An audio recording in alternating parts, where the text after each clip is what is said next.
আসসালামু আলাইকুম এভরিওয়ান। আজকে আমি মুরগির মাংস রান্না করব। কিভাবে রান্না করি দেখেন আপনারা সম্পূর্ণ ভিডিওটা। এবার মাংসের মাঝে ময় মশলা মাখায় 10 মিনিট রেস্টে রেখে দেব। মাংসতে আমি ময় মশলা মাখাইব।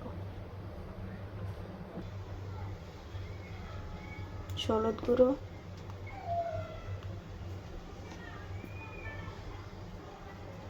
ফাঁকি মরিচের গুঁড়ো বা একটু জিরার গুঁড়ো দিয়ে দেব।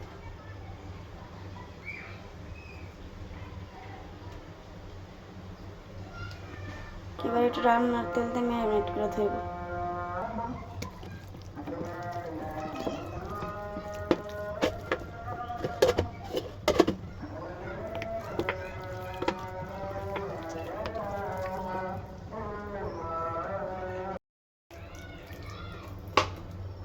এবার আমি 10 মিনিট মাংসটা রেস্টে রেখে দেব।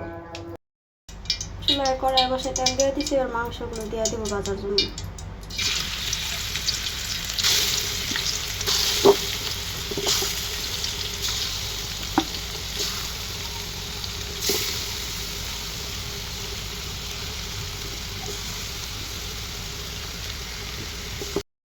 এখানে মাংস রান্না করার জন্য কিছু মশলা মিক্স করে নেব।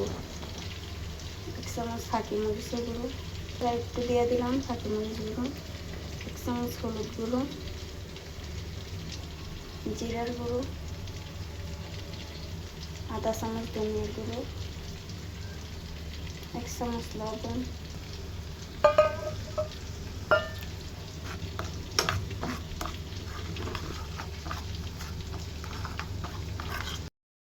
মাংসগুলো উল্টায় দেব।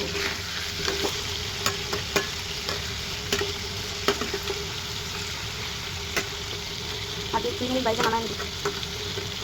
একটু গরম মশলা নিয়ে নিয়েছি, লং, গোলমরিচ, এলাচ, দারচিনি, তেজপাতা নিয়ে নিয়েছি। সেগুলো ভাজা হয়ে গেছে, এবার নামায় নেব।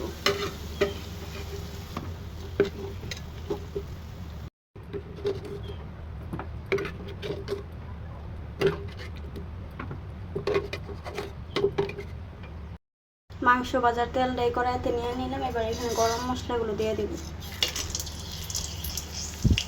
কুচি দিয়ে দেব।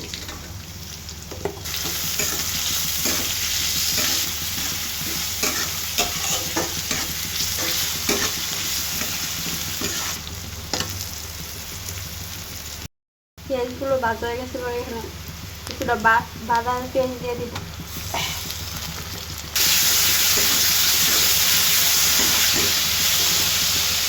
এখানে পেঁয়াজগুলো ভাজা হয়ে গেছে, এবার আদা রসুন বাটা দিয়ে দিব। রসুন বাটা, আদা বাটা,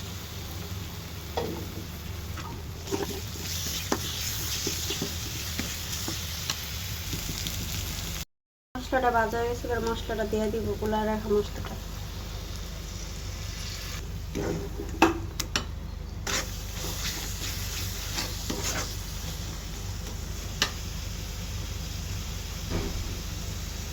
এখানে একটু মশলার বাটিটা দিয়ে একটু পানি দিয়ে দিব।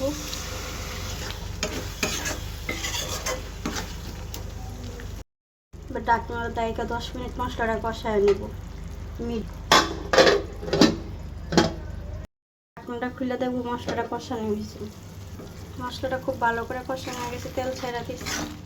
এবার মাংসগুলো দিয়ে দিব, ভেজে রাখা মাংস দিয়ে দিব।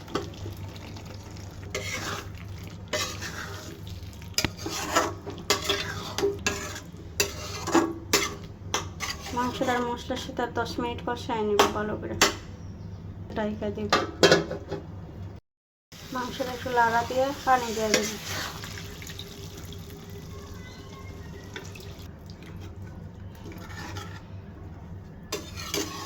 এবার ঢাকনাতে ঢাকা 10 মিনিট রান্না করে নামায় নিব।